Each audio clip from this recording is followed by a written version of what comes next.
the lady gazed out of the heart of wet orange clouds. When I looked into your father's eyes, I saw a kind red soul, a soul blessed with great power and yet hungering for real love. At first, I thought this might be the one to set me free. But just as Aladdin saw a genie only as a path to a throne, Arthur saw me only as a means to protect his. But I believed in Arthur's goodness. It's why I gave him Excalibur, so that he could defeat any enemy from the outside. Little did I know the true enemies in Arthur's life would come from within.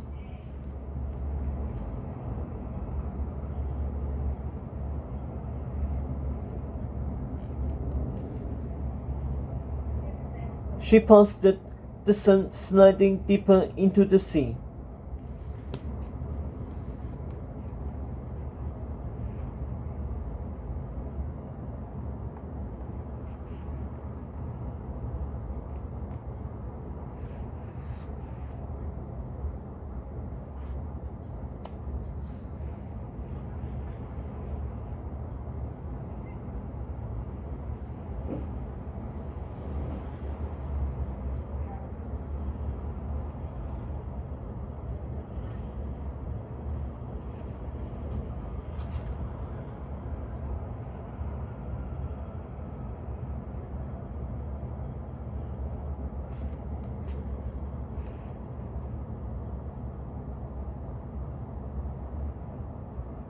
One evening, after Guinevere and Merlin had deserted him, he came to me, looking nothing like himself.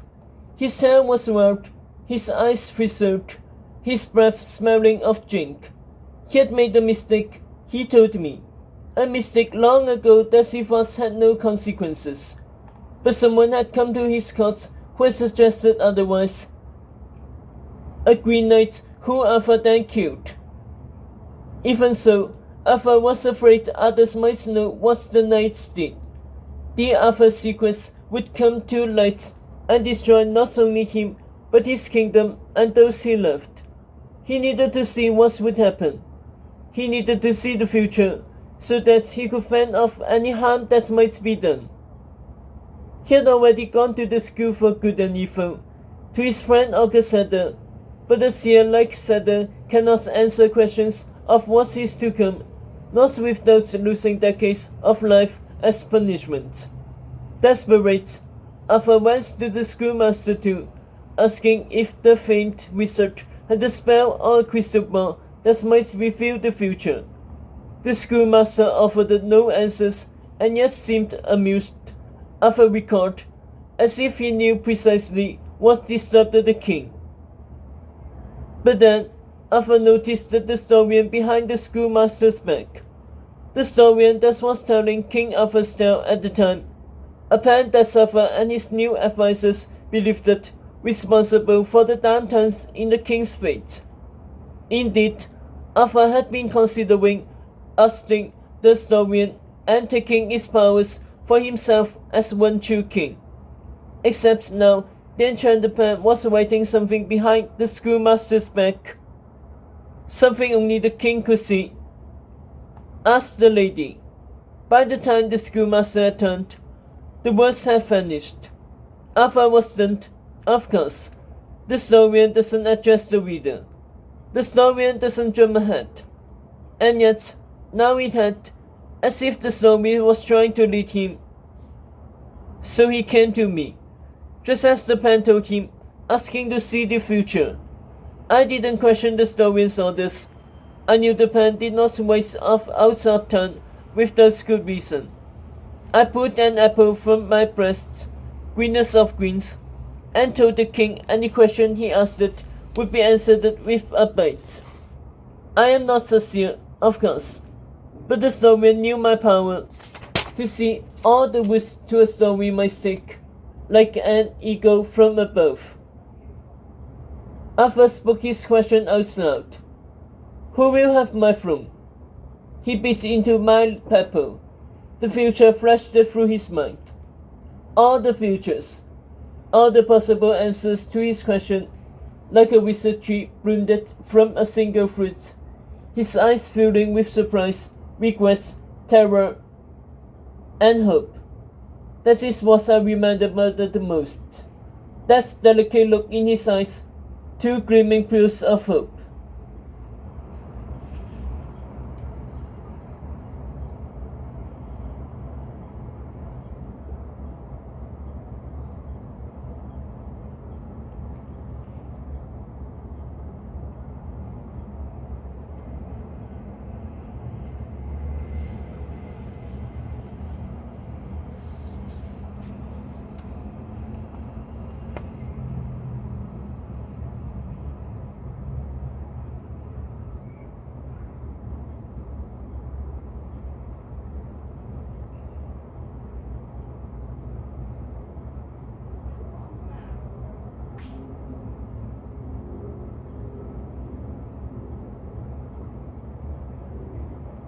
Tetra's throat had gone dry.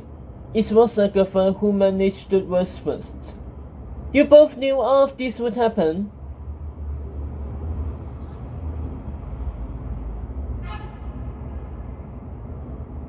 Could happen, the lady replied. That's why Arthur made the tournament. That's why I kissed the king I did. Both of us wanted to make sure the wise king ended up on the throne. Her face clouded, lights emptying in the cave. But the future we saw had other possibilities too. Futures we each thought we could escape. But that was our biggest mistake, believing we could choose our fate. Because fate's web is as fast as it is inescapable.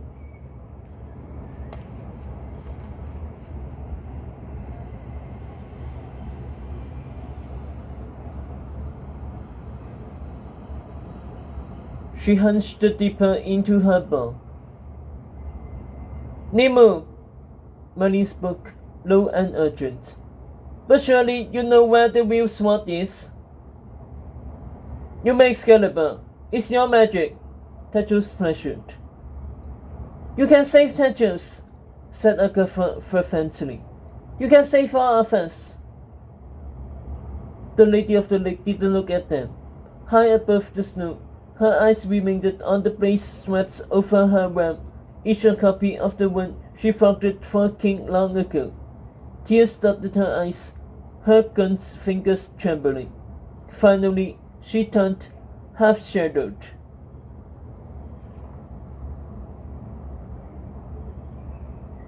Why would you come to me, asking me to save a king, when I failed the first time?